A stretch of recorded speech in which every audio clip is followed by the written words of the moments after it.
Então, irmãos, estamos dando continuidade ao estudo da semana passada.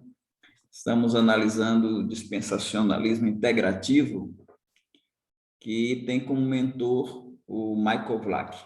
O irmão Márcio perguntou sobre o Michael Vlach na semana passada. Ele é um PhD que leciona no Master Seminário. E ele consegue fazer uma mescla das teorias ou das teses do dispensacionalismo que ele chama de tradicional, que é o dispensacionalismo clássico e revisado, com o dispensacionalismo progressivo, que é o DP, e que nós já vimos aí em estudos anteriores, tanto o dispensacionalismo tradicional quanto o dispensacionalismo progressivo. Também, quando falarmos aqui dispensacionalismo normativo, é o mesmo tradicional. E aí nós vimos na semana passada que o dispensacionalismo integrativo ele segue a hermenêutica tradicional, que é a hermenêutica histórico-gramatical consistente. Então, o método histórico-gramatical consistente é o dessa hermenêutica, que utiliza a abordagem chamada de referência plenior. Por que tem esse nome, referência plenior? Porque adota a ideia de que há um significado original das profecias veterotestamentárias e, quando chegamos no cumprimento dessas profecias abordadas no Novo Testamento, esse cumprimento abrange na hermenêutica intrabíblica ou intertestamento essa visão dos escritores do Antigo Testamento ou das personagens que emite alguma posição dentro do contexto do Novo Testamento sobre o Antigo Testamento, eles mantêm o sensus unum, que é o sentido único lá da profecia, que o escritor do Antigo Testamento, o profeta e o escritor da profecia, ele pode compreender o sentido do texto, mas pode não compreender o referente plenior, o referente lá da frente, né? Então, por exemplo, Salmo 41, versículo 9, ali a gente tem Davi e Aitofel. Aitofel, o amigo íntimo que comia do pão de Davi, levantou contra ele o calcanhar, aí você tem o primeiro subsignificado, ou o primeiro referente, porque o sentido é um amigo, um súdito do rei, o trai, né? Então, o rei é traído por um súdito próximo dele. E aí, na primeira referência, a gente tem Davi e Aitofel. No referente plenior, eu estou voltando um pouco, irmão Elias, atrás, só para a gente dar a ideia do referente plenior. Então, o referente plenior é Jesus Cristo com a traição de Judas. Já a hermenêutica complementar, ela segue o método histórico-gramatical, acrescentando a linguística, a teologia bíblica, segue também a literatura, gêneros literários, a metanarrativa, mas ela é chamada de hermenêutica complementar porque ela adiciona o que Darrell chama de conexões, novas conexões, então adiciona mais sentidos no Novo Testamento para a interpretação do Antigo. É por isso que essa é a hermenêutica complementar. Vimos também que o Michael Vlach segue a linha tradicional com relação ao trono de Davi.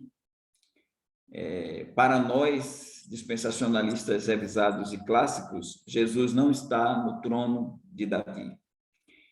E explanamos isto bem na última live. E aí, quem não estava aqui e quiser ver, pode dar uma olhada na live de número 23, né? Eu botei lá 23, e aí essa é a 24ª. Então, para nós, Jesus não está no trono de Davi. Então, o trono de Davi, para nós, aí uma explicação rápida em relação à interpretação, o aliancismo clássico e progressivo, o aliancismo clássico progressivo diz que Jesus já está no trono de Davi desde a ascensão, e que aquele trono lá do lado direito de Deus é o de Davi, e, portanto, ou por isso é que eles são amilenistas, porque eles acreditam que o milênio já está acontecendo, porque Jesus já está no trono de Davi, e que esse trono é espiritual, e o milênio também é espiritual, pois já estamos há quase 2000 anos em que Jesus se assentou no trono lá à direita de Deus, que nós dizemos que é o trono do Pai, que é o trono da graça, porque vemos isto na Bíblia. Então, Pedro, no capítulo 2 de Atos, não disse que Jesus estava assentando-se no trono de Davi. Então, Jesus se assentou no trono do Pai, ou no trono da majestade nas alturas, e assentou-se à direita de Deus numa função sumo sacerdotal, porque é isso que o escritor de Hebreus mostra no capítulo 5 e também no 7, que Jesus realizou a obra, e agora o sacrifício foi ele mesmo, e ele, como sumo sacerdote, entrou no Santo dos Santos, no lugar santíssimo, e ofereceu a si mesmo. Por isso ele se assentou, porque não tem mais o que fazer, no sentido de que não tem mais os sumos sacerdotes levitas, eles não tinham cadeira, eles não se assentavam, e todo ano eles estavam ali oferecendo bodes, touros, oferta pelos pecados do povo. Então, a ideia lá era de cobrir pecado. Com Cristo é diferente. A ideia é de tirar pecados. Por isso que João Batista disse: este é o Cordeiro de Deus que tira o pecado do mundo. Então, Jesus está lá do lado direito de Deus como nosso sumo sacerdote, no trono da graça, a interceder por nós. Então, nós acreditamos que Jesus ainda não assentou-se no trono de Davi. Para nós, o trono de Davi é futuro, ainda vai se cumprir, porque para nós o trono de Davi não é celeste, é terrestre. E ele vai se assentar quando ele descer em Armagedon e inaugurar o milênio, inaugurar a era milenar, ou a dispensação da plenitude dos tempos. Então, nós temos essa relação para o futuro. Enquanto que o dispensacionalista progressivo, ele segue a tensão hermenêutica chamada já, ainda não, em especial do pré-milenista George Eldon Led, mas um pré-milenista é um pré-milenismo chamado histórico. Então, nós somos pré-milenistas, mas não históricos. O George Led e ele traz essa tensão do já, ainda não. Mas vale dizer, para sermos bem honestos, e aí esse livro do Dr. Hernandes Dias Lopes é o comentário da Carta aos Romanos, nesse livro, porque falamos que o aliancismo não adota a tensão, já ainda não, mas quando a gente diz isso, nós estamos falando a respeito do trono de Davi. Mas eles, nesse livro de Romanos, nesse comentário da carta aos Romanos, o Hernandes Dias Lopes fala da tensão, já ainda não. Então, ele crê na tensão, já ainda não, mas não em relação ao trono de Davi. A tensão, já ainda não, para a gente compreender bem, a tensão, já ainda não, para os aliancistas, e aí o Roy também defende, para o aliancista tem a ver com o reino de Deus. E aí o capítulo aborda isso. Nosso capítulo é os dispensacionalismos e o reino de Deus. Então, já é a questão do reino de Deus. Então, ele segue a atenção, já ainda não, numa visão de que o reino já está aí, o reino já foi inaugurado, o reino de Deus, mas ele ainda não está inaugurado completamente. Então, seria assim: o reino de Deus já está vigorando no milênio espiritual, em Jesus no trono de Davi, espiritual, celeste, mas depois disso, esse reino vai para o ainda não, que é o estado eterno. Aí eu espero que os irmãos compreendam bem, porque é meio complexo isso aí, mas é para a gente entender. Então, em relação ao reino de Deus, os aliancistas creem no já ainda não. Mas assim, o reino está aí, o já seria o reino milenar de Cristo no sentido espiritual, o ainda não seria o reino eterno. O reino eterno nos novos céus e na nova terra.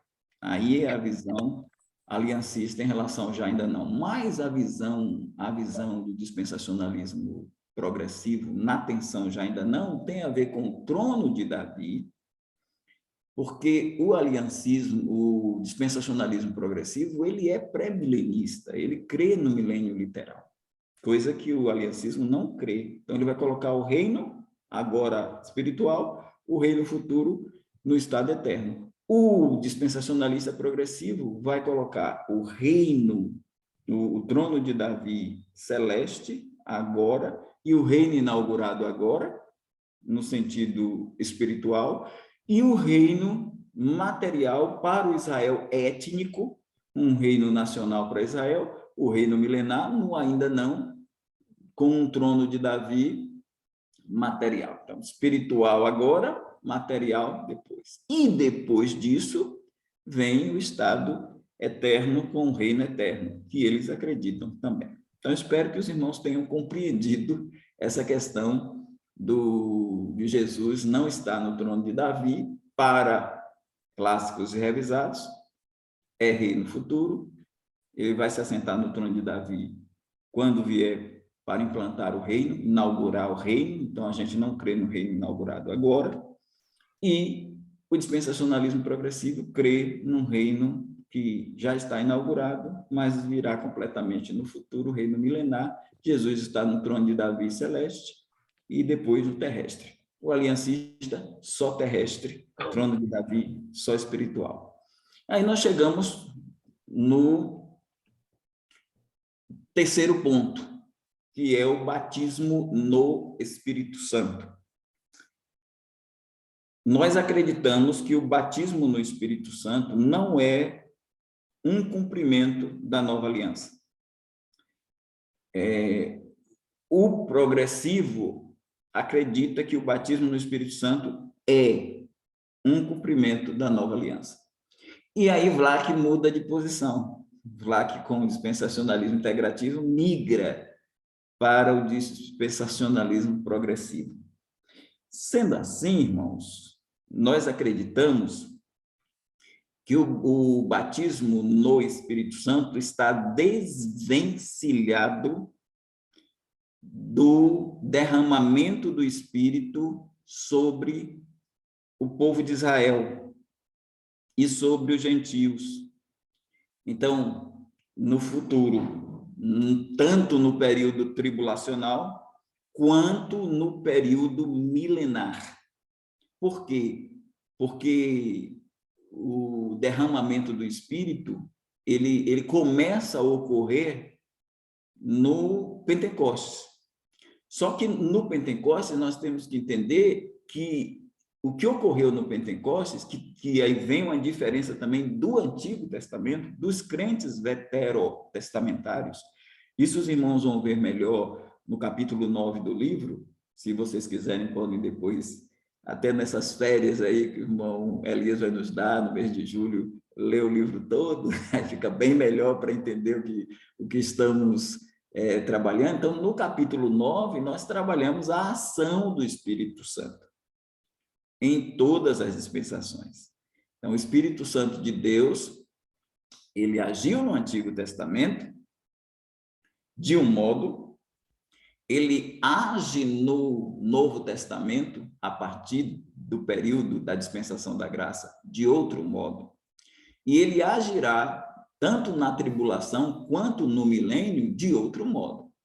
Então, para nós, o grande diferencial da ação do Espírito Santo no período de agora, desde Pentecostes, nascimento da igreja, em relação, por exemplo, ao Antigo Testamento, o grande diferencial se chama batismo no Espírito Santo. É claro que no dia de Pentecostes ocorreu a obra do Espírito, que ela é oriunda da obra do Cristo. Então, o Senhor Jesus Cristo realizou uma obra que desencadeia uma segunda obra. A obra de Cristo, que ele nem pregou, ele pregou foi o reino de Deus. Ele pregou o reino. Ele executou a obra. A obra é essa. Uma mão. Morte, sepultamento, ressurreição, ascensão e exaltação à direita de Deus. A morte lá naquela sexta-feira, o sepultamento também na sexta-feira. É bom lembrar até o evangelho sintetizado por Paulo assim, né? No capítulo 15 de 1 Coríntios, logo quando ele inicia, ele fala do evangelho, que Cristo morreu segundo as Escrituras, foi sepultado segundo as Escrituras e ressuscitou ao terceiro dia segundo as Escrituras. Paulo colocou as três aqui, só faltou ele colocar mais duas. As outras duas que ele faltou colocar foi, ele ascendeu e ele foi exaltado. Então, morte, sepultamento, ressurreição, ascensão. Então, a ressurreição já é no terceiro dia, no domingo. Aí ele fica 40 dias, 1 mês e 10 dias aqui na Terra. E nesse 40º dia ele sobe e assenta-se não no trono de Davi, assenta-se à direita de Deus, no trono da graça, no trono do Pai. E aí é a ascensão, a subida e a exaltação, porque a ascensão faz parte da obra e a exaltação. E é isso que Pedro vai dizer em Atos 2:32, ele diz: de sorte que, exaltado pela destra de Deus, derramou isto que vós vedes e ouvis. Então, ele estava explicando o que estava acontecendo ali, que alguns judeus já tinham categorizado. Estão cheios de vinho. Estão cheios de vinho. Mas há uma diferença muito grande entre estar cheio. E aí, Paulo trabalha isso em Efésios 5:18 e 19. É uma diferença muito grande estar cheio do espírito de vinho para estar cheio do espírito divino. Então, tem o espírito de vinho e tem o espírito divino. Aí ele diz: não vos embriagueis com o vinho em que há contenda, mas enchei-vos do espírito. Mas aquele pessoal achou que eles estavam cheios de mosto, que eles estavam embriagados. E aí Pedro se levanta e diz: não, esses homens galileus não estão embriagados. Eram 120, né, homens e mulheres. Eles não estão embriagados a essa hora do dia. E ele traz Joel para realçar, traz Joel 2 para realçar o derramamento do Espírito, num formato que agora vem a segunda obra que eu quis coloquei a de Cristo, mas depois da de Cristo, no 40º dia, ele subiu, e no Pentecostes, 50, ele derrama o Espírito Santo, que vem para a igreja de forma, para nós, singular, porque vem em forma de batismo, selo, penhor, unção e plenitude. Batismo, selo, penhor, unção e plenitude. Então, e nessa mão aí, que retrata essa obra, nós entendemos que o batismo é singular, só para a era da igreja. Então, ele não seria cumprimento da nova aliança. Porque a nova aliança ainda vai se cumprir para nós lá na frente, quando Deus derramar o seu Espírito e Joel 2 se cumprir, aí sim haver o cumprimento de Joel 2 com esse derramamento do Espírito, mas que não viria o batismo. Nesse pacote poderia vir o selo, poderia vir a plenitude e o penhor. Eles poderiam vir. E aí a gente tem, no capítulo 9, nós trazemos algumas coisas, alguns elementos que denotam a ação do Espírito Santo na tribulação sobre esse prisma. E aí ainda chegamos ao milênio, e dentro do milênio vão entrar pessoas que essas pessoas vão poder gerar filhos. Essas pessoas que vão entrar no milênio vão entrar vivas, por isso que nós não cremos que o juízo de Mateus 25, 31 a 46 seja o julgamento final, como creem os aliancistas. Nós cremos que ali é o julgamento das nações, para que Jesus possa, vindo com a igreja glorificada, ele possa agora também trazer para dentro do milênio as ovelhas lá, Israel também, e dizendo: vinde benditos do meu Pai, possuí por herança o reino que vos está preparado desde a fundação do mundo. Claro que a igreja glorificada, ela reina julgando o mundo, e os apóstolos, os 12 apóstolos, vão julgar os anjos. Então, 1 Coríntios 6, versículo 2, a igreja julgando, os santos julgando o mundo. Eles: não sabeis vós que os santos hão de julgar o mundo? Quando ele censura a questão do litígio lá em Corinto, e estavam levando aos tribunais seculares, levando crente para tribunais seculares, ele diz: vocês não sabem? Será que não tem nenhum sábio aí entre vocês para exercer esse julgamento? Vocês não sabem que vocês vão julgar o mundo? Esse julgamento dura 1000 anos. Não é só a igreja de Corinto, é a igreja de Deus, é a igreja triunfante, é a igreja invisível, né? A igreja universal. Essa igreja universal vai ser esposa do Cordeiro, vai reinar aqui e reinará sobre o mundo. Mas no capítulo 19 de Mateus, verso 28, ele diz também: vós, quando na regeneração o Filho do Homem se assentar no trono de sua glória, vos assentarei sobre 12 tronos para julgar as 12 tribos de Israel. Então, os 12 apóstolos, que são os juízes de Isaías, quando ele escatologicamente diz que Deus vai restituir para o milênio os juízes, então serão esses 12 juízes, não mais Jefté, não mais Sansão, não mais Baraque, não. Agora são os 12 apóstolos, julgando cada apóstolo uma tribo de Israel. Então, e os apóstolos julgarão por 1000 anos Israel, e os crentes da igreja julgando por 1000 anos o mundo. Então, esse mundo e esse Israel ainda não estão glorificados, ainda não estão transformados. Esses vão gerar filhos. E esses já quando eles entrarem no milênio, eles já têm esse cumprimento já tem essa nova aliança acontecendo.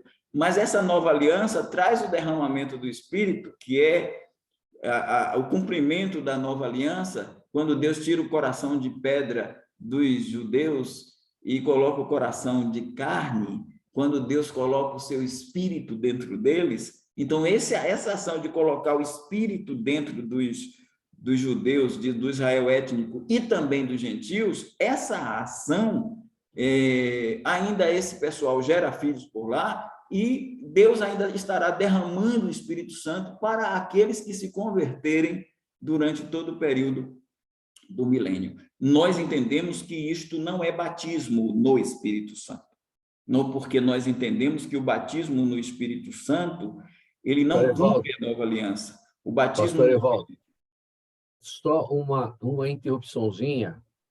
Vou pedir para o irmão só pincelar, porque eu estou com a minha língua coçando aqui, mas se eu estou assim, imagina o Márcio aí, né? Louco para perguntar. Então, só mais uns 5 pincela e vamos em minutos. frente.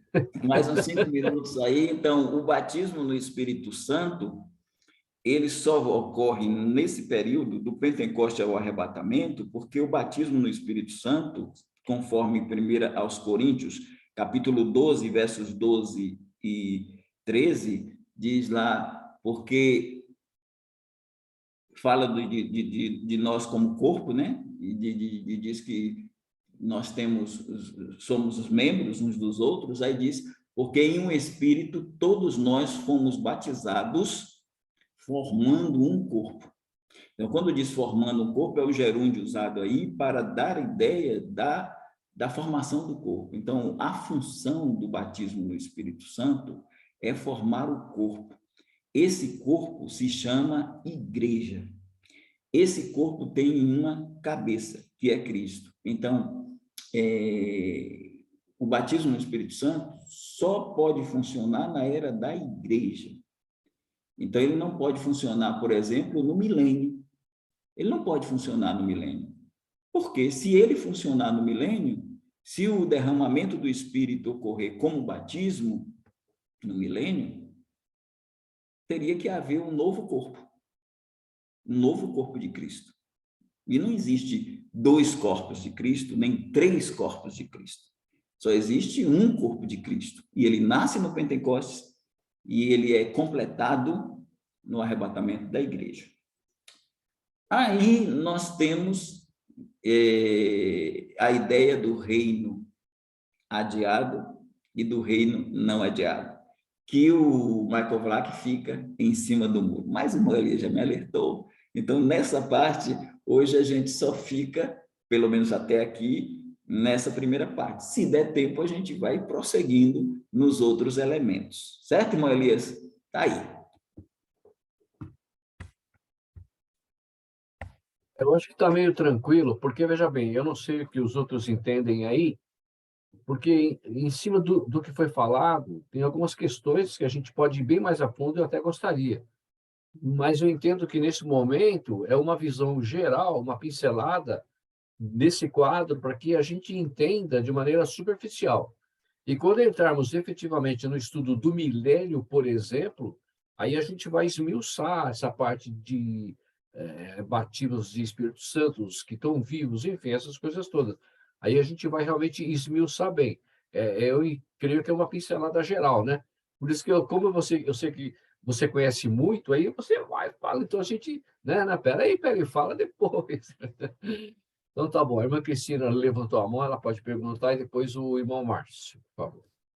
Boa noite, pastor Evaldo. Eu queria primeiro perguntar, é uma pergunta que não tem a ver com a lição, mas quantos livros o irmão lê por semana? Porque não é possível.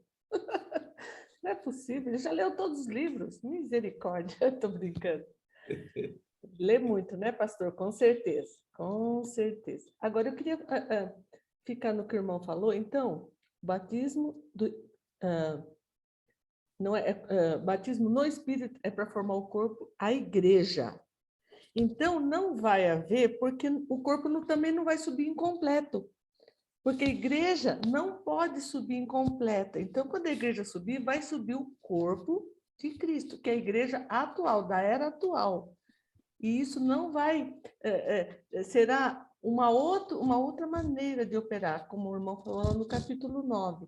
Então, esse corpo é a igreja invisível. É isso? É a igreja invisível, formada por aqueles que fazem parte do corpo de Cristo. É isso? Sim, é isso aí.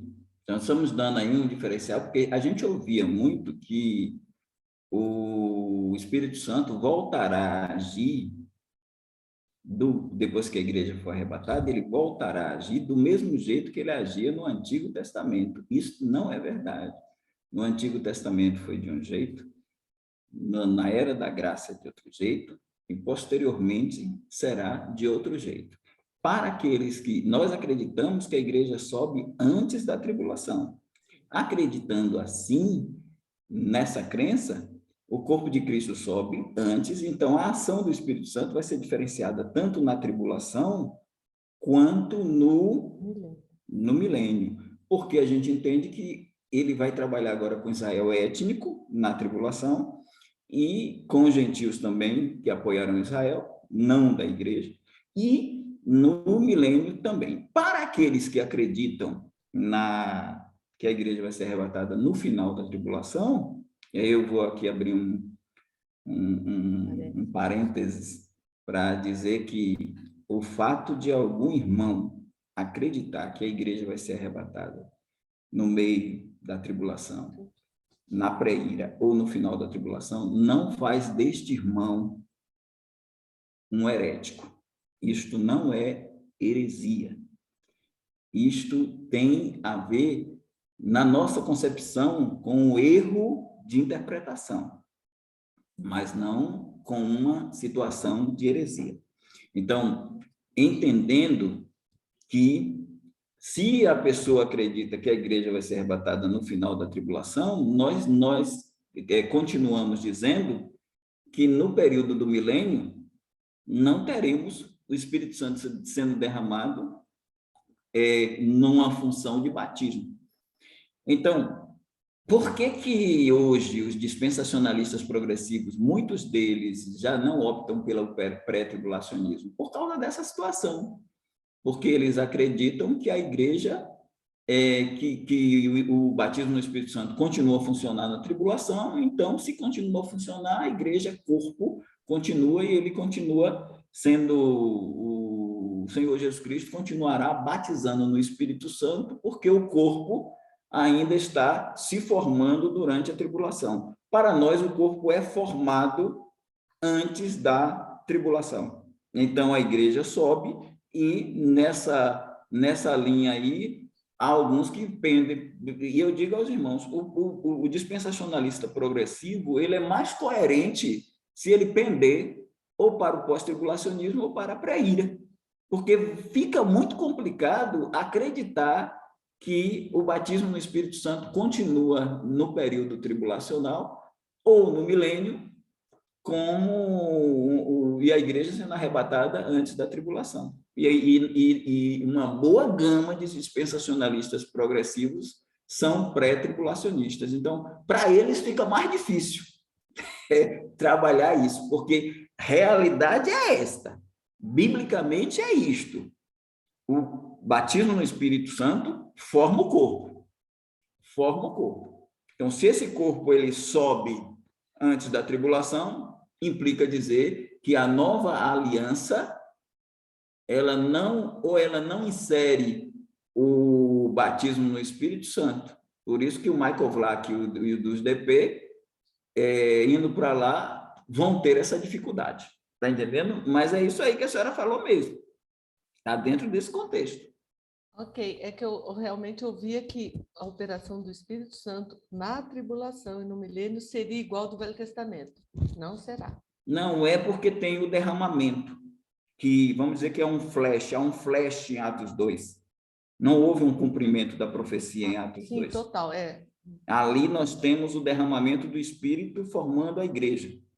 Mas há o derramamento do Espírito para Israel, e Pedro deixou isso claro quando ele citou, por exemplo, muitas coisas que acontecem ali em Joel 2, e que Pedro cita em Atos 2, não aconteceram lá. Não aconteceram. A lua não se converteu em sangue, não houve fumaça, não houve vapor, houve vento impetuoso e veemente, houve linguetas de fogo na cabeça dos 120, mas o que está em Joel 2, o que aconteceu de Joel 2, foi somente o derramamento do Espírito. Só que até o derramamento do Espírito na era da igreja é distinto do derramamento do Espírito para Israel e para os gentios dentro do contexto de milênio e dentro do contexto tribulacional para quem defende, como nós defendemos, o pré-tribulacionismo.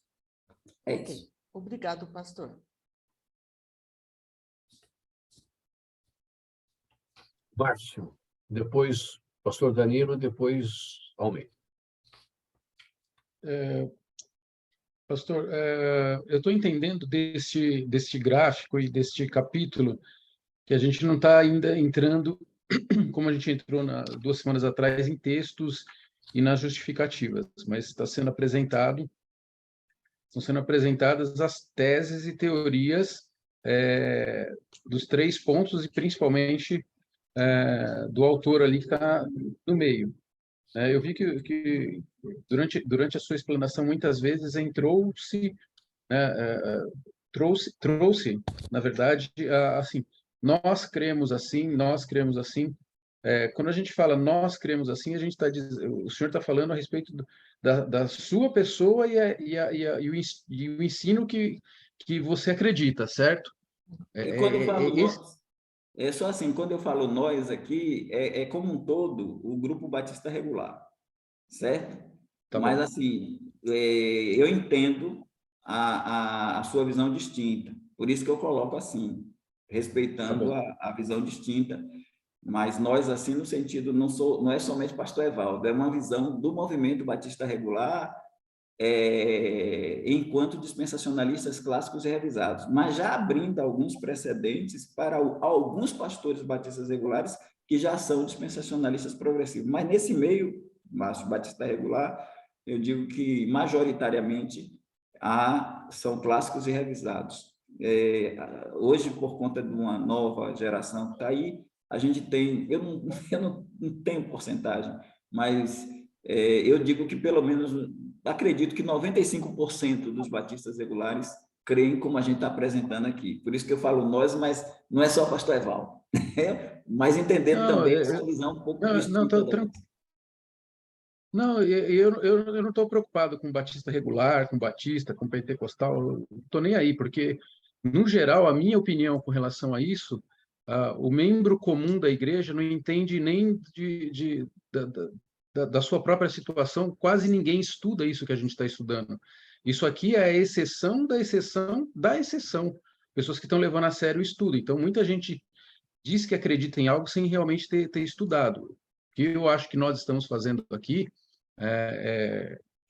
e é um privilégio, né, que Deus nos concede, é de ter uma pessoa que se preparou e capacitada para nos explicar. Eu não consegui ver aqui no grupo anteriormente ninguém com tanta clareza ou definição, mas seguindo algo que ouviu e nem ter estudado o resto. Então, eu entendo que e eu cresci na Batista Regular, né? E eu me permito pensar e estudar o todo para poder identificar o que é.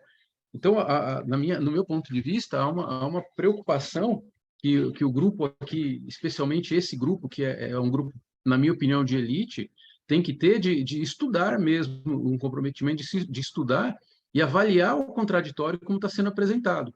Então, eu fiz a pergunta da opinião do nós, porque eu acho que o grupo é importante que ele perceba e entenda que ele tem que estudar tudo e tirar suas definições, né? Esse fim de semana eu passei estudando lá algumas coisas e lendo sobre graça, e é Jesus e ponto. Se tiver Jesus e mais alguma coisa como critério, a gente está dando preço na graça, está errado. Então, eu acho que a gente tem que estudar realmente com muita seriedade e formar opinião, né, independente da liderança ou seguir um ensino. Porque se a gente for seguir a ciência, por exemplo, a ciência diz que o homem evoluiu, ele não foi criado. Então, a gente tem que ter o discernimento de estudar com bastante seriedade. Eu quero te agradecer por compartilhar e dividir dessa maneira conosco as visões, né? Eu li o capítulo E aqui durante a aula, o posicionamento, ó, nós cremos assim, ele só me chamou a atenção por este motivo. Porque no capítulo, no livro e nesse material que está sendo apresentado, ele coloca as diferentes visões, e eu estou entendendo apenas que o senhor fala dessa maneira porque já tem uma posição formada, mas permite, entende e declara que não há nenhum problema em ter outras visões com relação a esse tipo de coisa, porque elas são coisas futuras, né? Elas não são... tem que se estudar com muita seriedade. Não tem um versículo dizendo, olha, é pré-tribulacionista, Jesus, o arrebatamento é...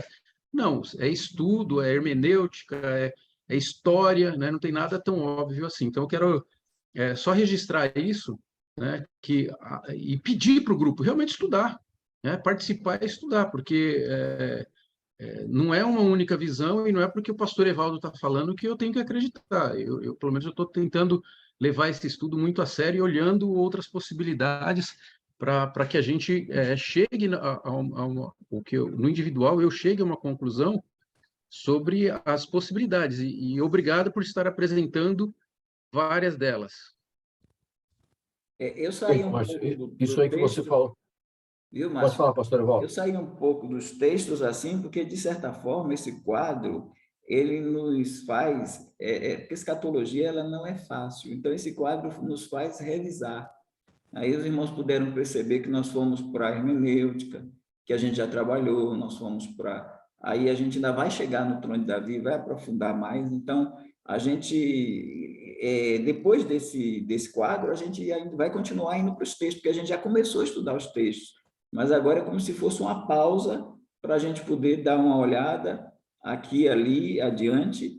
E, assim, em termos de igreja, quando eu falei batista regular no sentido, não é esse estudo, o que a gente está fazendo aqui, como você falou, mas, assim, como o irmão Almir, o pastor Ulisses falou, eu estou na outra região, estudei o pastor Evaldo, e, assim, a gente consegue fazer essa unidade de pensamento na visão que mesmo que o irmão leigo lá na Igreja Batista Regular, da minha igreja e tudo, quando eu prego escatologia e tudo, ele já entende as coisas, mas eu não aquela coisa, né? Não dá para aprofundar, né, pastor? Não dá Não para a gente dá. aprofundar tanto, né? É isso. Não, não Mas aqui é dá. bom, porque aí os irmãos vão vendo tudo direitinho. Não, e eu funciono muito do jeito que o senhor está dizendo, com quadros, com comparativos, com tabelas, porque isso daí é a busca da verdade, isso é a verdadeira ciência, isso é verdadeiro estudo. Qualquer coisa que, se eu ler um texto que alguém escreveu, eu vou acreditar que o homem evoluiu. Então, assim, não acredito que, porque um líder disse, eu tenho que acreditar nisso. Pelo contrário, eu sou instigado e estimulado pela própria palavra a pesquisar, a me aprofundar, né? Isso é o processo de santificação. Isto, na minha opinião, é o processo da vida cristã. Do que você falou, Márcio, eu acho que nós aqui, nosso grupo, nós temos uma bênção muito grande, né? Especialmente por termos o pastor Evaldo com a paciência que ele tem e os conhecimentos que ele tem. E nós aqui é diferente de você se estudar numa conferência, num seminário, você tem tempo. A aula termina, você vai embora, você nem consegue perguntar. E nós aqui, os nossos estudos aqui, as nossas reuniões, eu sempre digo, nós não temos pressa. A pergunta é feita e nós vamos, se ficar meia hora na pergunta, vai ficar, porque todos vão aprender com as colocações que foram feitas, né? Então, esse livro aí, como eu digo, é no milênio que vai terminar, mas não tem problema nenhum, nós vamos continuar aqui, né, pastor Evaldo? Não, Valeu, Márcio. obrigado, pastor Evaldo e Elias, é muito privilégio. Né? A minha observação principal é que a gente aproveite esse privilégio da maneira adequada, né? E entenda que é um privilégio, porque não sei, muitas vezes me parece que é só concordar, e não é só concordar, não é isso, eu tenho certeza absoluta que não é isso que o pastor Evaldo quer, né? Não é só concordar, não é porque ele escreveu, né? Ele já falou várias vezes aqui que a gente tem contribuído para a segunda edição, e a gente só contribui se a gente questionar, se a gente se aprofundar mesmo. E obrigado de novo pela paciência, pastor Evaldo. Obrigado mesmo. Valeu, Márcio. Pastor Danilo e depois o primo. Irmãos, eu reitero a importância desse grupo e para mim já tem feito uma grande diferença. Hoje, por exemplo, eu estava já ansioso por poder mais uma vez aprender algo e chama até a atenção de um vídeo que pastor Evaldo compartilhou de um seminarista cantando em grego. Me fez lembrar dos bons tempos de seminário, onde a gente tinha uma oportunidade como essa de poder perguntar, de poder avaliar, de poder sondar outros textos que vão criando ainda mais convicção naquilo que cremos e até nos ajudando a afirmar algumas ideias, né? Mas, pastor Evaldo, a minha pergunta, acho primeiro interessante a maneira como o senhor distinguiu aí a atuação do Espírito, mas eu não sei se eu entendi dessa forma. O senhor deu a entender que o complemento ou a parte final de Joel, digamos assim, ela irá se cumprir apenas durante o período do reino milenar. Foi isso mesmo que o pastor afirmou? E aí eu lanço a minha pergunta. E eu coloquei no reino milenar e na tribulação. Ok.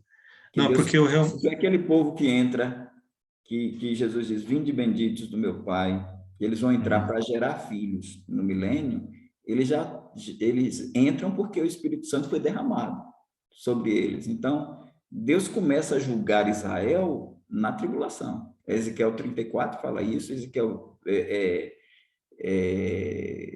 34, Ezequiel, parece-me que 20 também fala, então, que Deus, e Zacarias também fala, inclusive que a ideia de que todo Israel será salvo, ela é melhorada, vamos dizer assim, não é melhorada, não vou usar essa palavra, é que aquele todo ali, ele abrange 1/3 do Israel tribulacional, do Israel étnico, porque 2/3 se perdem, 2/3 ficam com o anticristo. A gente vai chegar lá na frente, mas 2/3 no julgamento, quando Deus peneirar lá, 2/3 vão ficar com o anticristo e abraçá-lo realmente como Messias deles, e 1/3 é que será salvo. Esse 1/3 é chamado de remanescente.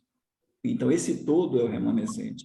Claro que não é somente 144 mil, que também é remanescente, mas para além dos 144 mil, o grupo de Israel é como Isaías fala, né? Ainda que Israel seja como areia do mar, o remanescente é que será salvo. E esse remanescente é o todo lá de Romanos 11, né? Todo Israel será salvo, né? Então, assim, Deus com certeza derrama o seu espírito no período tribulacional, mas eu quis dizer que ele também vai derramar o seu espírito no milênio. E lá no Antigo Testamento, a ação é uma ação diferenciada, mas não é uma ação também regenerativa, né? Vamos colocar assim, de regeneração. Porque no Antigo Testamento as pessoas não, o Espírito Santo não agia só investindo reis, sacerdotes, profetas, ele também regenerou pessoas, que o diga a Galeria da Fé de 40 versículos, né? Então, Deus trabalhou a regeneração, o nascer de novo lá, só que esses termos, nascer de novo e conversão, não aparece tanto no Antigo Testamento quanto no Novo Testamento.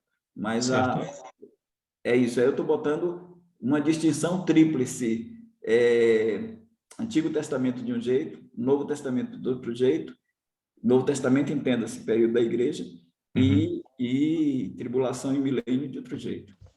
A minha dúvida, pastor, é porque em algum aspecto eu creio que a gente concorda que essa profecia de Joel ela se cumpre dentro do Pentecoste, em partes, né? Pelo menos nesse aspecto. E aí entra o período tribulacional, que também, pelo menos até onde eu entendia, a profecia ela se cumpre como um todo, principalmente com relação a essa maneira cronológica, como é apresentado a profecia de Joel, né? Porque ele fala do derramamento do Espírito, mas aí vem o grande e terrível dia do Senhor, que entendo eu seja o período final da tribulação, só que eu nunca havia pensado nessa profecia dando continuidade dentro do período milenar. E aí entra a pergunta também, como seria a atuação do Espírito dentro desse período do reino milenar? De fato, as pessoas irão profetizar nesses dias, elas terão esses sonhos e visões, porque entendo que durante o período milenar, o próprio Cristo estará presente na Terra, assim como o seu ensino.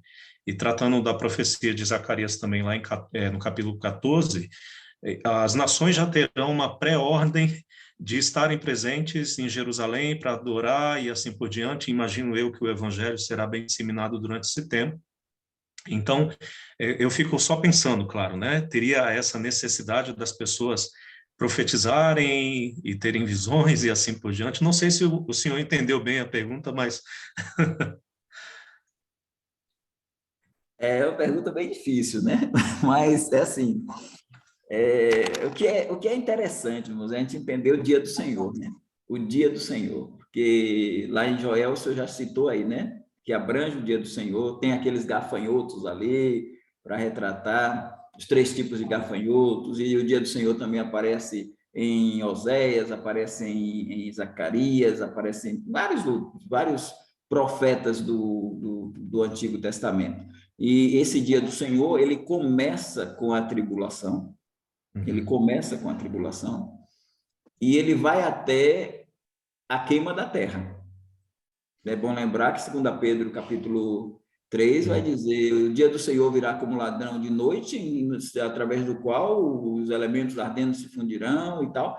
Então, o dia do Senhor abrange a queima da terra. Então, quando você olha para o milênio e você poder ver, entender a expressão do derramamento do Espírito sobre toda a carne, né? Porque eu acho que aí já abrange algo que no Pentecoste não aconteceu, porque o derramamento só foi sobre 120 mais quase 3.000, não aconteceu sobre toda a carne. Então, parece que ele abrange mais o toda a carne, né? Esse derramamento sobre toda a carne, nem na tribulação, parece que no milênio mais, porque diz que a terra se encherá do conhecimento do Senhor como as águas cobrem o mar, né? Então, é um avivamento mais potente. Então, assim como a gente tem guarda do sábado, sacrifícios realizados, templo erguido durante o milênio, eu não vejo muita dificuldade em a gente ter crentes tendo visões no derramar, através do derramamento, e trazendo algumas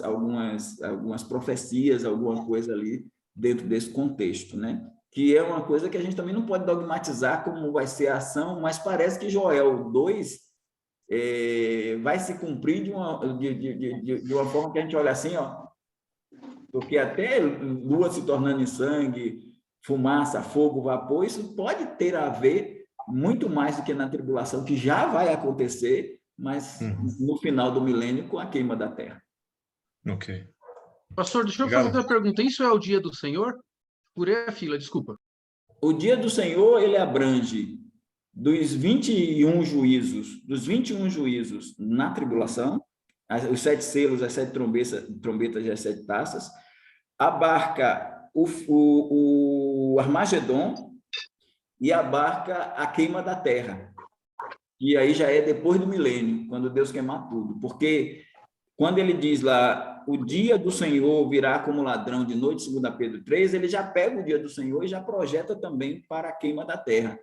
Quando ele diz, no qual, quer dizer, no dia do Senhor, os céus passarão com grande estrondo, os elementos ardendo se fundirão, e a terra e as obras que nela há se queimarão.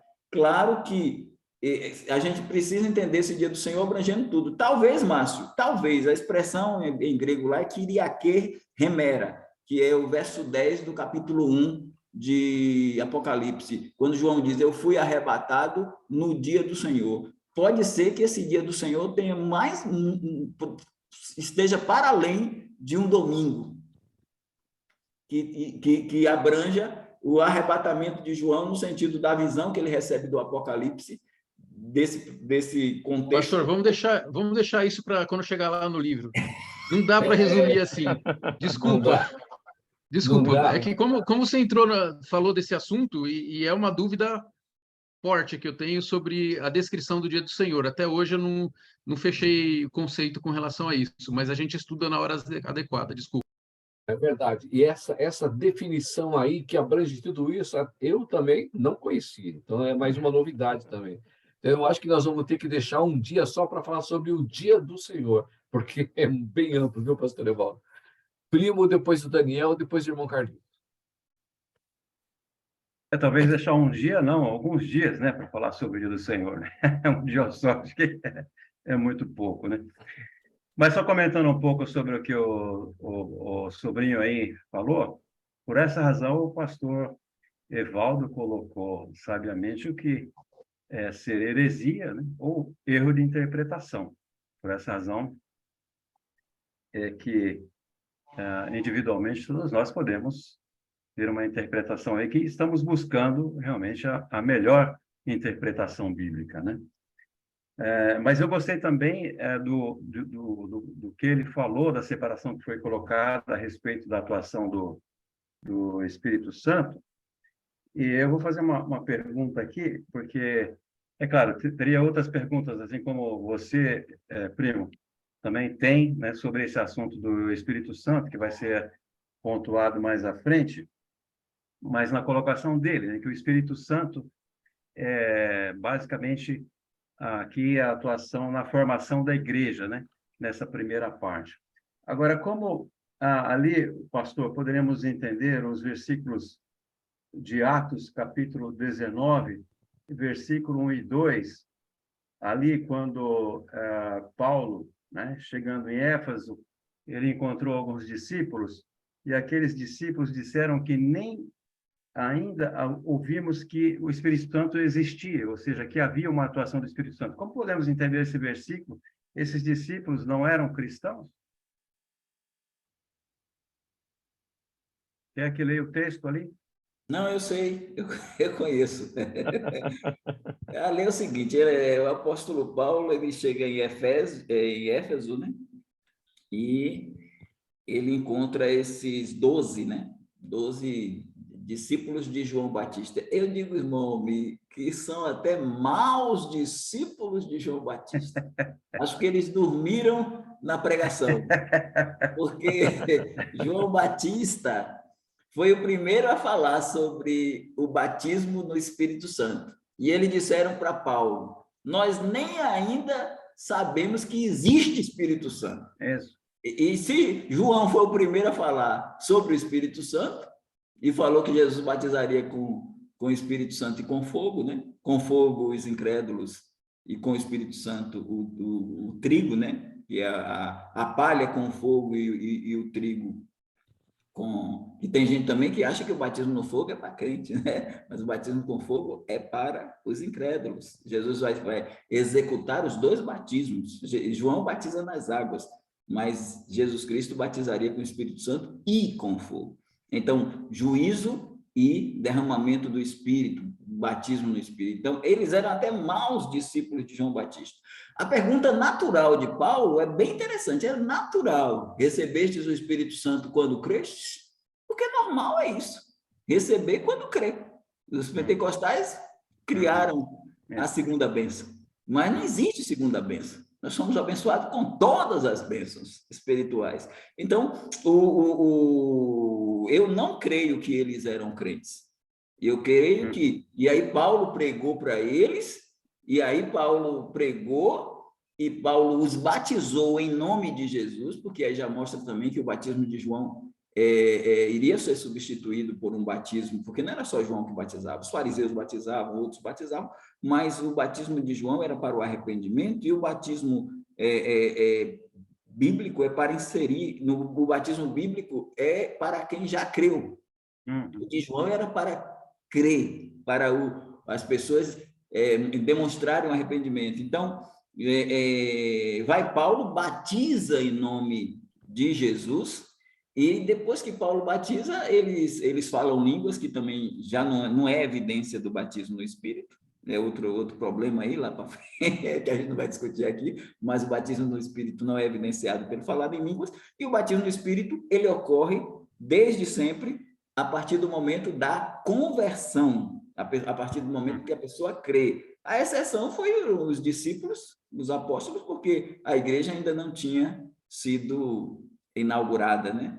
Então, no caso lá de Éfeso, diferente do caso de Cesareia, que Cornélio e família, enquanto Pedro estava pregando, desceu o Espírito Santo sobre eles, e aí depois veio o batismo. Então, ali, irmão, Almir, está tranquilo. O batismo no Espírito Santo vai funcionar, eles vão ser batizados com o Espírito Santo, depois da pregação de Paulo, uma pregação mais, vamos dizer assim, mais completa, E aí eles entenderam, porque eles ouviram alguma coisa de João, mas ainda não eram, precisavam mesmo dessa conversão, e se converteram mesmo, depois disso, tudo transcorreu bem. Então, o Espírito Santo continua, a ação do Espírito Santo continua tranquila aí, viu?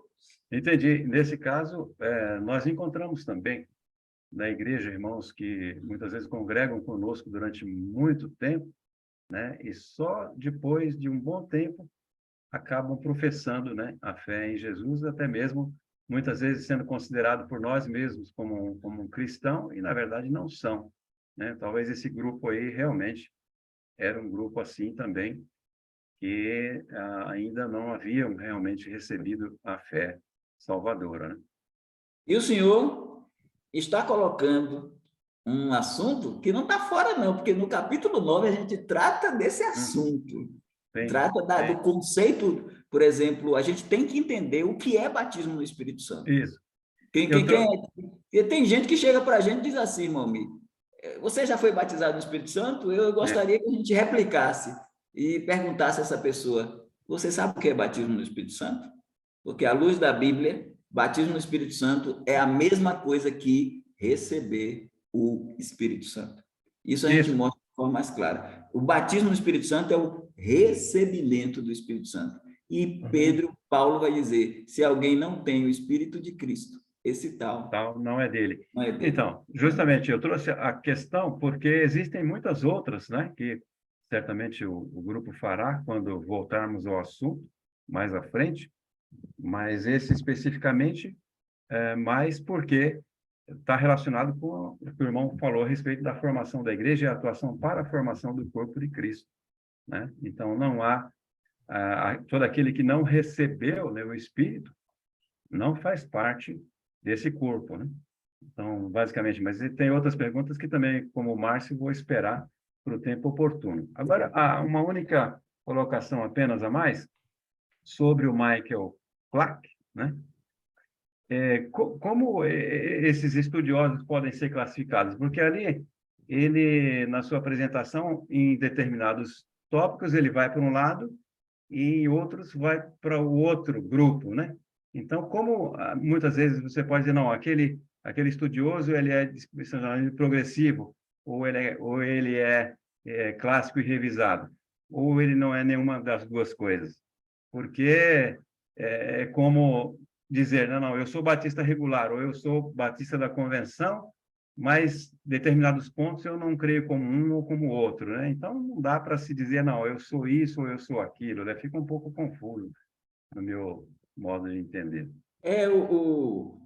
Só dando a questão do batismo, só mais uma coisa, É. para ficar bem fixo em nós, o batismo nas águas nos torna membros da organização igreja local. O batismo no Espírito nos torna membro do organismo, corpo de Cristo, Igreja Universal. É isso. E agora, o Vlac, eu falei, relembrando aí, irmão, o Vlac é integrativo. O dispensacionalismo dele é DI, dispensacionalismo integrativo. Então, quem segue a Vlac está no dispensacionalismo integrativo, que faz essa mescla, viu?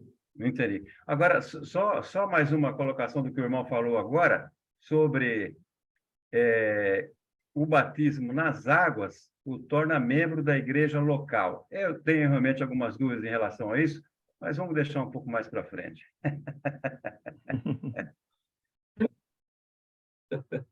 Tá bom, primo, obrigado. Irmão Daniel, depois o irmão Carlitos. Já viu? Para frente, cada vez vai pegar mais fogo, e eu vou te falar, eu vejo a hora de chegar logo lá também, viu? A minha vez não, né? Ainda não. Só vou fazer uma pergunta bem rapidinha, irmão Carlito. Pastor Evaldo, eu só queria comentar com o pastor a respeito de que eu aprendi que Pedro ele usou o texto de Joel para explicar para a pergunta, né, dos sacerdotes, né? Eles fizeram a pergunta: eles são bêbados essa hora, né? Então, Pedro vai dizer, não, eles não estão bêbados. Eles, né? Isso foi dito pelo profeta Joel. Aqui ele tira a palavra depois do profeta Joel, né? Quando o profeta Joel diz, depois disso acontecerá, né? Aí Pedro Ele ele diz, troca, né? irmão Daniel, ele Oi? troca depois por últimos tempos, né? Por Isso, últimos dias. E aí o senhor tocou, irmão, o pastor Danilo, até vai ajudar ao pastor Danilo o que o senhor colocou, que a gente vai trazer aqui o seguinte: eu não vejo cumprimento de Joel 2 em Atos 2. Eu creio que Pedro fez uma aplicação, isso, certo, pastor Danilo? Uma aplicação, mas exato. não um cumprimento. Tanto que ele não disse. Vocês já notaram que nos evangelhos, Mateus principalmente, usa assim, para que se cumprisse o que foi dito. O próprio Jesus disse, esta escritura se cumpriu. Pedro não diz assim. Pedro diz assim, isto é o que foi dito. É como o senhor falou de explicação. Então, eu vejo mais em Atos 2 uma aplicação que é diferente de um cumprimento. Eu creio que o cumprimento de Atos 2 vai se dar lá no período tribulacional e milenar. Entendendo, pastor Danilo? Assim, eu vejo mais como uma aplicação. Depois vocês analisam direitinho aí, Não, porque quando ele diz isso é o que foi dito, e inclusive, o que ele traz ali, o máximo que ele pode trazer ali do que a gente vê em Joel e na Nova Aliança, o máximo que a gente vê ali é o Espírito Santo sendo dado, e o perdão pela conversão daqueles 3.000. É só obrigado, isso. pastor. Muito obrigado. Ô, Almir, Aí, quando chegar no capítulo 9, a gente vai discutir, pastor. ô, Elias, deixa eu só falar rapidinho, Almir, é que aqueles homens todos que se converteram, foram batizados, eles foram contados, camarada. Isso é bom. O irmão Perseu não está aqui, não, mas se ele tivesse aqui pessoalmente, a gente ia poder dizer a ele, a igreja se institucionalizando. Igreja não são 3 pessoas, a igreja se institucionalizando com relatório de estatística, relatório financeiro, com tudo ali, ó, montado. Não é uma coisa assim. Deus é um Deus organizado. Deus não é um Deus de desordem, não. Ele é um Deus organizado. Tá certo. Irmão Carlito, aí eu peço. Ok, irmão Daniel, fechou? Irmão Daniel? Sim, É sim. só Perfeito. baixar a mão, então? Amém. Irmão Baixar a Carlito. mão. Tá certo.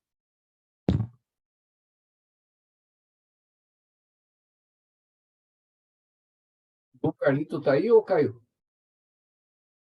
Você está sem som, irmão. Só abriu o seu. Irmãos, eu tenho aqui uma tia que vai fazer 90 anos mês que vem, dia 23. Ela está um pouco delirando já está naquela situação. De vez em quando, se não escutar um grito aí porque está aberto aí o meu microfone, é ela. Os irmãos entendam um pouquinho, tá? Mas ela está fazendo 90 anos, 100 anos no próximo mês. Vai fazer 100 anos. E a situação dela é um pouco assim, às vezes está lúcida, às vezes não, às vezes está... E às vezes, de vez em quando, ela dá um grito. Se ela gritar, aí os irmãos entendem aí minha situação, tá? Meu questionamento é o seguinte, Joel 2:28, né? Derramamento do Espírito, ali onde profetizarão, terão visões, tudo mais. Gostaria de fazer uma pergunta para o pastor Evaldo. Daniel 9:24, né? Que aí é onde sela a profecia e sela também as visões. Eu gostaria de saber, porque se começou em Joel, então, e deu uma parada, e agora vai continuar novamente agora na tribulação, segundo nós vimos hoje, né? Quando seria também o final? Quando pararia também a visão e as visões e as profecias de Daniel totalmente? O senhor tem alguma resposta para isso?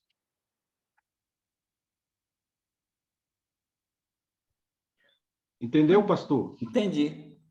Ali em Daniel, as 70 semanas são dadas para o povo de Israel, a cidade e o povo de Israel. Qual o propósito? Qual o objetivo? O objetivo é expiar os pecados de Israel,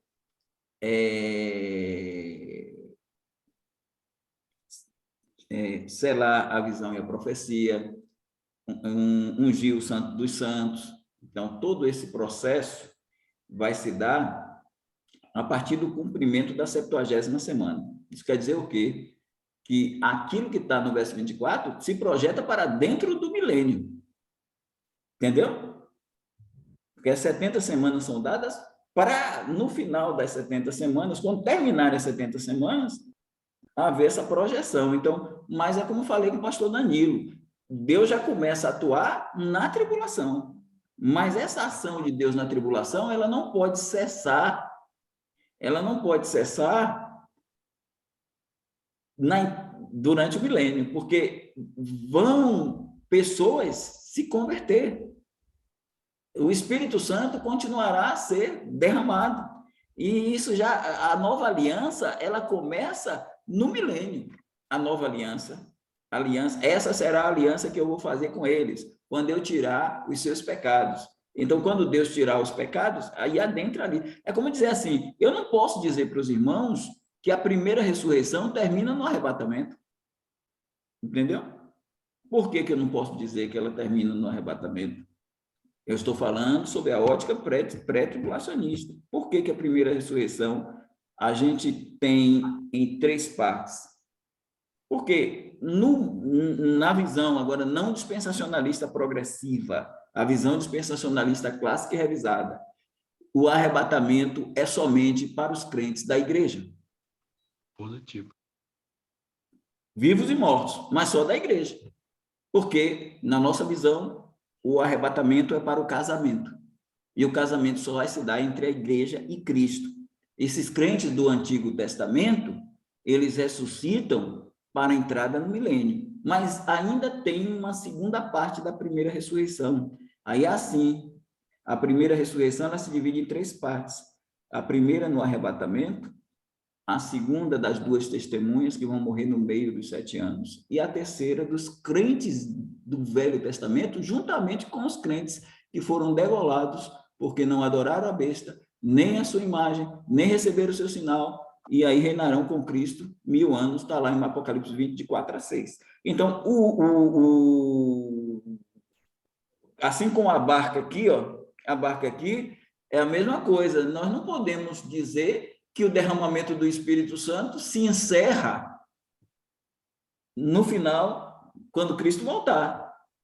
O derramamento do Espírito Santo não vai se encerrar quando Cristo voltar. Ele vai continuar durante o milênio, porque durante o milênio vão nascer pessoas, e quem é filho de crente só entra no milênio crente, mas filho de crente não é crente. Então, durante o milênio, vai ter que ter conversão. E é dito que vai haver conversão. Lá em Zacarias diz que no capítulo 8, que os gentios pegarão na orla do vestido dos judeus para pedir, fala do Senhor para a gente, fala do Senhor para a gente. E é dito também que já tem uma outra expressão que diz que o conhecimento de Deus vai ser tão grande, o conhecimento do Senhor, como eu falei com o pastor Danilo, como as águas cobrem o mar. Então, o que é que a gente falou? O que é que faz a conversão do indivíduo? Mesmo no período do Velho Testamento, o que é que faz a conversão de uma pessoa? O nascer do Espírito. Quando Jesus falou para Nicodemos estava na graça ou na lei? Nicodemos, aquele velho lá no capítulo 3 de João, o rabi, ele estava na graça ou na lei? Estava na lei. E Jesus disse, se você não nascer de novo, você não entra no reino de Deus. Então, como é que ele vai nascer de novo sem o Espírito Santo? E ainda Jesus só acrescenta, quem não nascer da água e do Espírito não pode entrar no reino de Deus. A água é a palavra e o Espírito é o Espírito. Então, Nicodemos é uma prova que os crentes do Velho Testamento nasceram de novo pela regeneração, que é o mesmo que nascer de novo. Então, os crentes do Velho Testamento foram regenerados, os crentes da igreja são regenerados, os crentes da tribulação são regenerados e os crentes do milênio são regenerados, os que se converterem. E para toda regeneração precisa do Espírito. Agora, no caso do Antigo Testamento, como era muito pontual, é diferente de um derramamento. E esse derramamento, ele, por aplicação, atinge a igreja em Atos 2, mas por cumprimento, e aí sobre toda a carne lá, em tribulação e milênio. É isso aí. Certo. Então, certamente esse final será na descida da novos céus e novas terras, e nós estaremos, mas não vamos precisar mais de visão, nem de profecias. Perfeito? Irmão Carlito, então, pastor Tá bom, Danilo. foi bem explicado, estou satisfeito. Beleza, Carlito. Vou pedir só para você baixar a mão e pastor Danilo. Pastor, só para deixar claro, eu não tenho dúvidas a respeito da atuação do Espírito Santo no período milenar.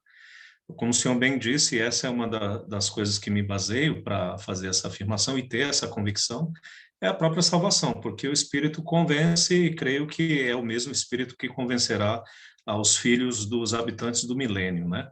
Agora, o meu pensamento, e nem é uma pergunta, mas é pensamento mesmo, com relação à própria atuação. Porque, por exemplo, dentro da era da igreja, nós sabemos que lá na época dos apóstolos, na fundação da igreja, a atuação do Espírito dava capacidade, tratando já da questão dos dons, aos apóstolos, aos membros da igreja naquela época, de fazer determinadas obras, como ter visões, profecias e tudo mais. Só que na continuidade da era da igreja, a gente sabe que alguns desses dons, por exemplo, dado pelo Espírito Santo, já não são mais atuantes. E aí o meu pensamento nesse sentido seria, não haveria possibilidade de ter a mesma imagem, digamos assim, que durante o período da tribulação haverá mais uma vez essas evidências de visões, profecias e assim por diante, justamente pelo propósito do porquê isso seria necessário naquela época. E na continuidade, entrando já para o milênio, aí entra justamente essa questão do que nós somos hoje, de termos o Espírito Santo de Deus, de Ele trabalhar em nós, de Ele transformar, convencer e assim por diante, mas não necessariamente com essas visões, profecias e assim por diante. Não sei se deu para entender mais uma vez meus pensamentos, mas creio que sim. Exatamente. Pode ser que sim, né? A gente aqui não pode dogmatizar. Assim, eu não vejo assim, eu só não vejo assim, olhando para Joel 2, eu não conseguiria ver um segundo Pentecostes. Então, eu creio num Pentecostes ímpar, e aí, portanto, vejo mais Pedro puxando como uma aplicação. E nesse derramamento do Espírito para a igreja, o diferencial, são dois diferenciais, mas um é resultante do outro. O batismo no Espírito Santo, trazendo a expressão que é ímpar para a igreja, o em Cristo. O em Cristo. Então, nenhuma condenação há para os que estão em Cristo.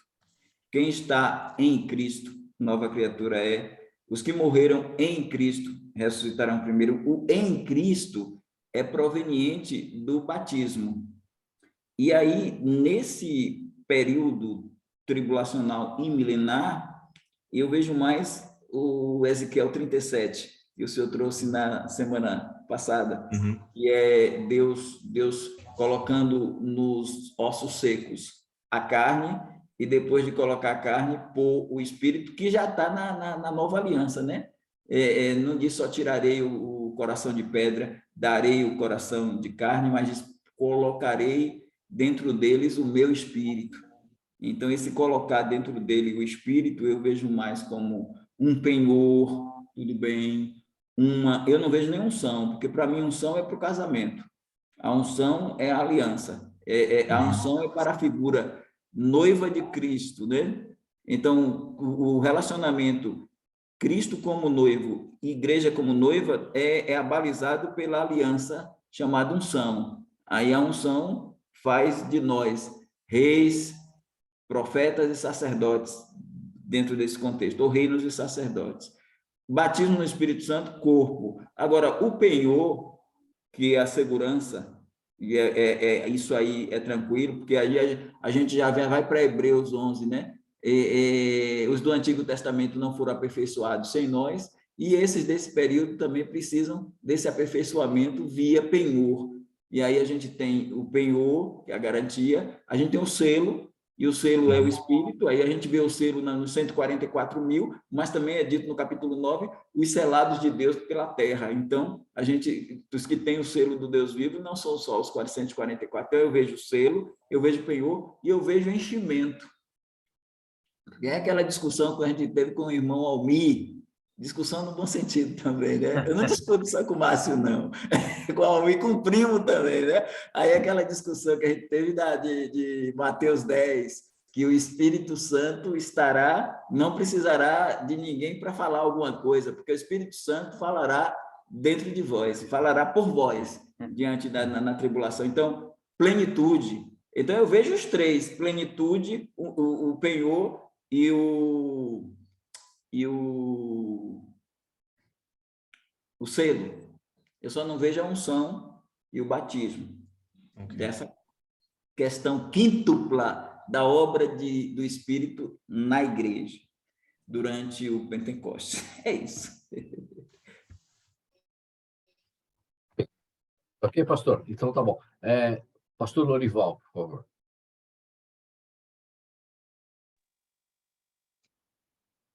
Pastor Evaldo, nessa conversa toda sobre o Espírito Santo, o irmão vê alguma chance de um avivamento aí para a nossa igreja nesses tempos?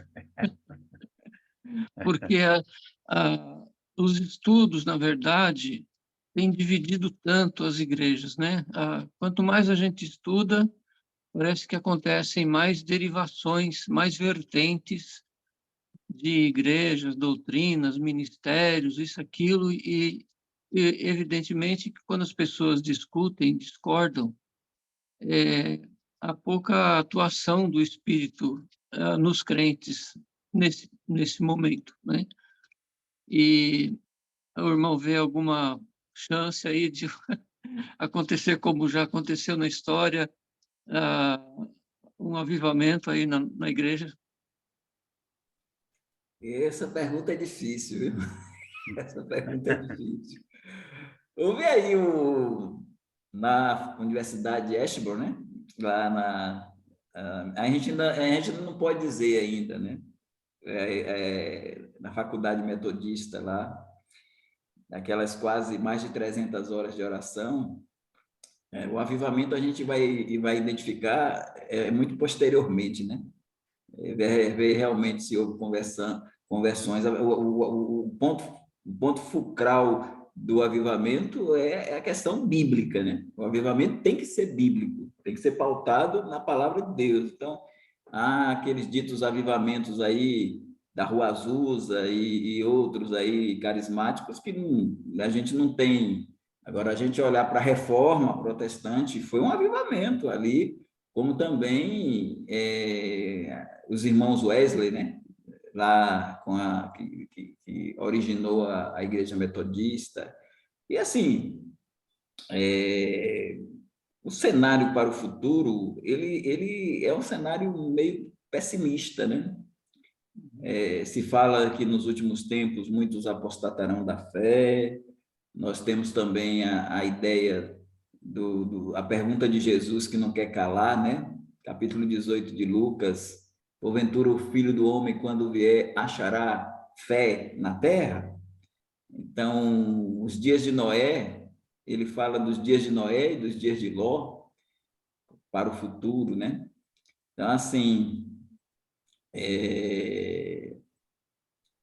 essas questões todas, se Cristo está prestes a voltar para buscar a sua igreja, eu não sei se teremos um avivamento quando estiver bem próximo desse arrebatamento acontecer. Eu digo assim, eu não sei, viu?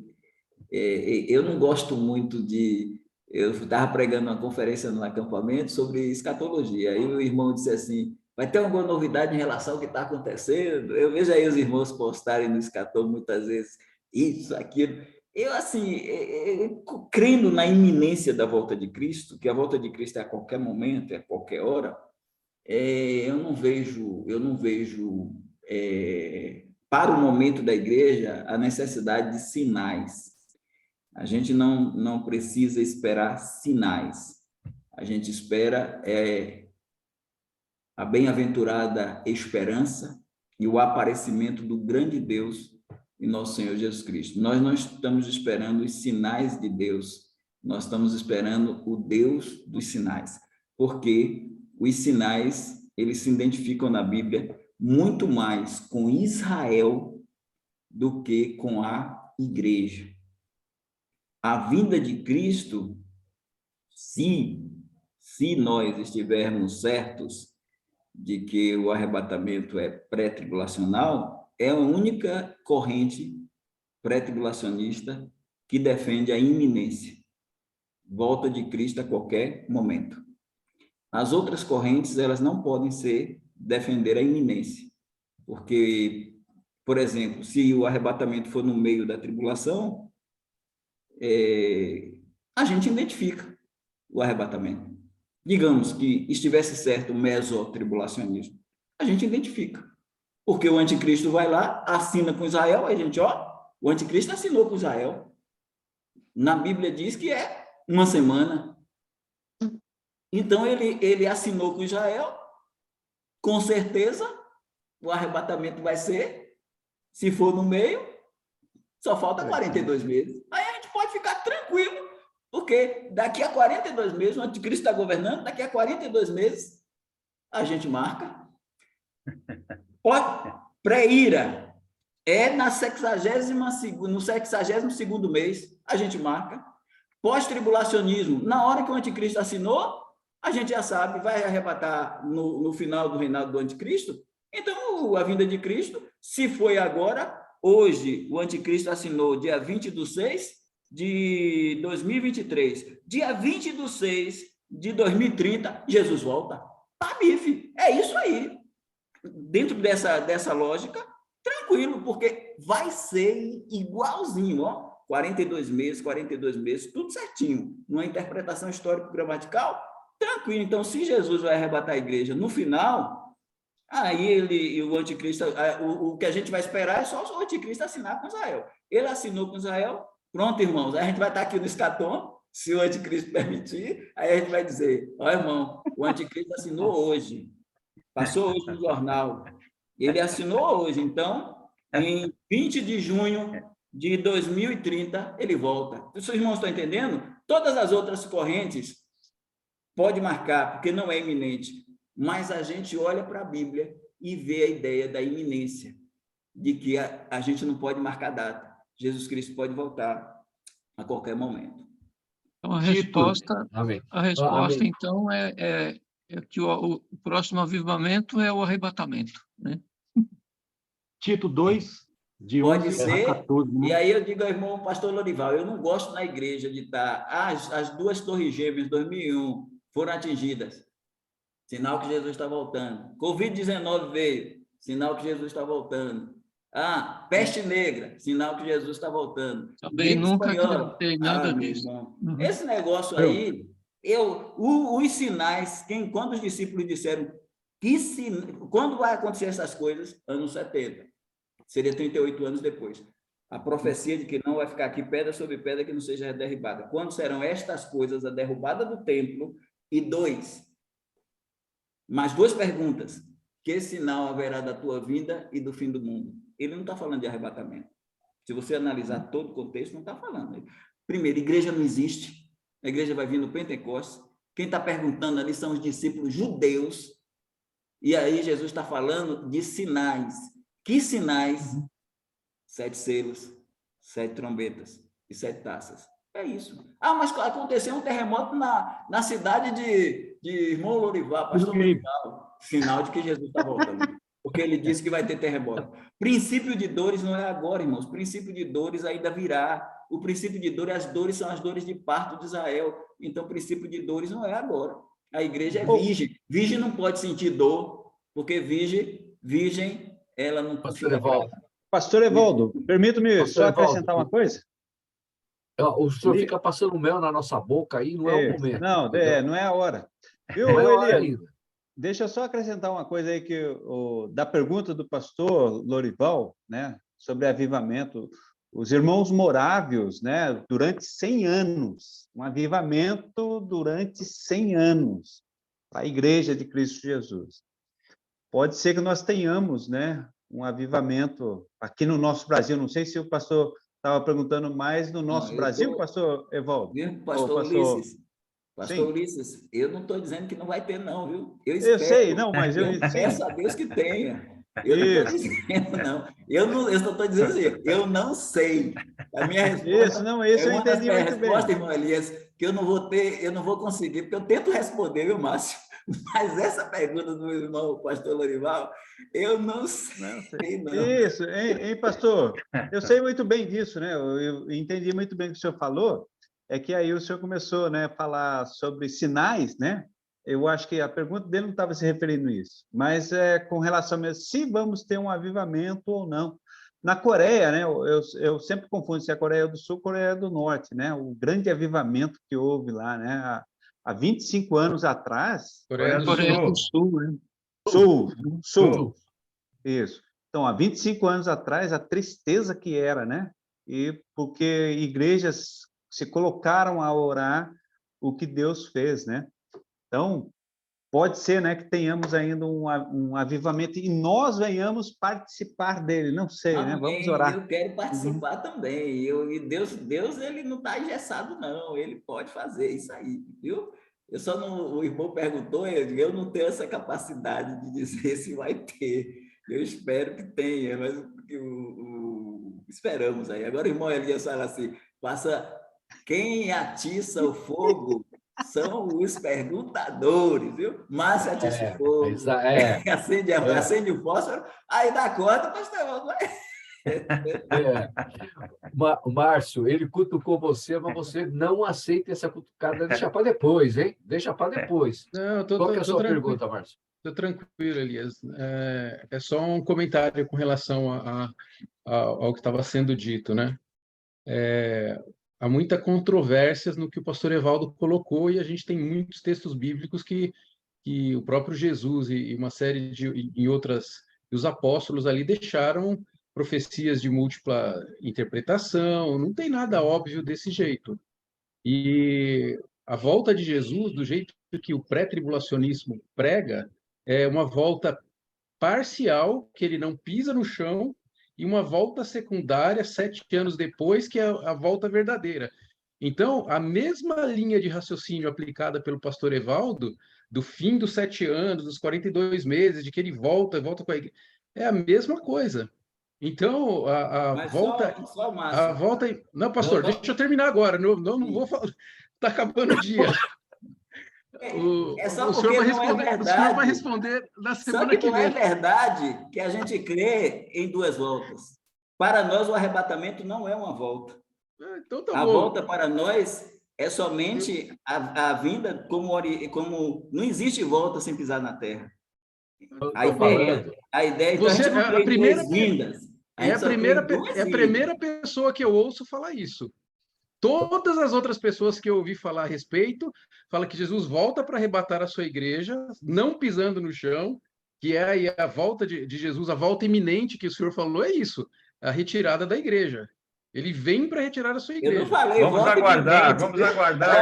Eu falei arrebatamento iminente. Tá bom, pastor. Tá bom. Só para dizer... Não, mas só uma coisa aí, viu? Só uma coisa aí. Tem gente que fala isso mesmo, mas eu estou dizendo o seguinte, a gente não acredita em 3 vindas. Para nós, só existe 2 vindas. A primeira, que ele veio, e a segunda é a vinda que o senhor falou aí, a vinda lá no Armagedon. Eu não vejo, assim, Jesus vindo numa segunda vinda. Então, ele não volta para buscar a igreja. Ai, ai, Ele ai. busca a igreja. Desculpa, a desculpa. igreja- Depois responde. Depois Tá responde. Deixa para Depois depois, responde. senão vai... Isso. Melhor. Eu quero agradecer, Jogar pastor. gasolina agora não é legal. Eu quero agradecer, mas assim, o meu comentário é que todos os sinais e todas as coisas, Jesus deixou escrito para nós, para a gente ficar atento. Vocês sabem ver o tempo e medir as estações. Ele deixou tudo isso. E Daniel fez uso desse recurso no Velho Testamento, quando ele fez lá as contas e tudo mais, falou, olha, chegou o tempo de voltar para Israel. Né? Então, Deus dá eu acredito de verdade que Deus dá todas as dicas, todas as orientações para aquilo que a gente precisa para descobrir o que Ele quer. Ele deixou isso registrado para nós com propósito.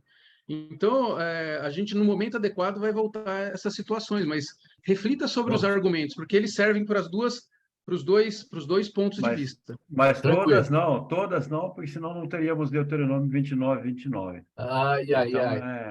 Vamos Irmão, deixar só para acrescentando o sinal de Jonas. Vamos deixar, o nosso horário já deu. Eu gostaria, por favor, que a irmã Raquel, estou vendo a irmã, não conheço, né? Estou conhecendo hoje, através da câmera, missionária, né? Primo, você poderia apresentá-la ou ela falar dela mesma aí rapidamente? Alguns minutinhos aí, antes da gente terminar, primo, por favor. Eu creio que a irmã Raquel, ela mesma pode falar, né? Certo que, como eu já postei no grupo, né? Ela é esposa do pastor Valtair, é um missionário que está com as suas atividades em Macali, né? No Chile. Mas ela mesma pode se apresentar e dar um alô aí para o grupo nessa primeira oportunidade, irmã Raquel. Sim, boa noite, irmãos. Boa noite. Nós Boa noite. éramos missionários em Asas de Socorro, que está com sede em Anápolis, e vivemos como 20 anos em Manaus, Amazonas. Somos de São Paulo. E em Asas de Socorro, meu esposo era mecânico de aeronaves, éramos missionários técnicos, e agora faz 9 anos que a gente está aqui no Chile, em Machalí, a 1 hora de Santiago, e começamos uma igreja aqui na cidade. E estamos aqui, faz 9 anos, nessa igreja, a Igreja Batista em Machalí, Chile. E falando com a Cristina hoje, ela me falou do curso, né, de escatológico, eu me interessei e agradeço por poder participar. Já aprendi bastante nessa primeira aula. Tá bom, irmã. Seja bem-vinda, né? Okay. E vamos ter a oportunidade de conhecer melhor nas nossas próximas reuniões. Eu sei que hoje foi um pouquinho corrido, nós nem tivemos tempo de dar boa noite para o pastor Dilson, nem boa noite para o irmão Aurélio, que eles entraram depois, mas aí a gente optou por não interromper e deixar correr. Mas então agora, boa noite, já no final, né? Boa noite mesmo aos dois irmãos. Boa noite. Tá bom, muito obrigado. Muito obrigado a todos aí. Mais uma vez, uma bênção. Nós teremos só mais uma reunião, volto a repetir, que é a próxima.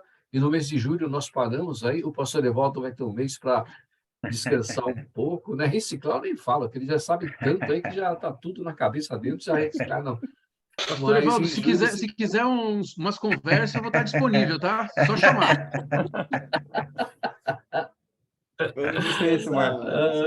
Tá bom, muito bom. Muito obrigado, irmãos. Uma bênção, realmente, é um grande prazer. Só para vocês participar. do grupo, é o seguinte, às terças-feiras eu tenho culto de doutrina na igreja. E eu coloquei, nesse período do câncer, né? Aí eu coloquei um irmão seminarista, ele está à frente, vai terminar agora, eu estou retornando, graças a Deus eu estou bem. Eu estarei retornando, no mês de julho mesmo, estou retornando e vou prosseguir, mas eu quero dizer aos irmãos o seguinte, que o que eu vou perder, e eu encaro como perder mesmo, porque é bom ter essa comunhão antes de iniciar, né, o estudo, mas eu vou entrar um pouquinho mais tarde, viu, irmã Elias? Mas um pouquinho mais tarde é assim, porque lá termina 8h30. E da igreja para cá, eu devo gastar uns 5 minutos nessa faixa. Então, eu devo no retorno em agosto, eu devo, assim, vocês não estranham, não. Cadê o pastor Ivan? Senão o Márcio vai apaixonar. Cadê o pastor Ivan no meio? Não, eu virei, se Deus permitir, mas eu estarei com vocês. E é muito bom, mas eu estarei começando, assim, talvez pegando a oração. Os irmãos, no momento que oram, aí eu pego para a gente começar. Mas não precisa mudar o dia não, viu, irmã Elias? Porque o dia está muito bom. Aí eu vou lá, dou o culto doutrinário, eu mesmo vou controlar o tempo lá e venho para chegar. Isso se não tiver muitas perguntas lá, né? Hein?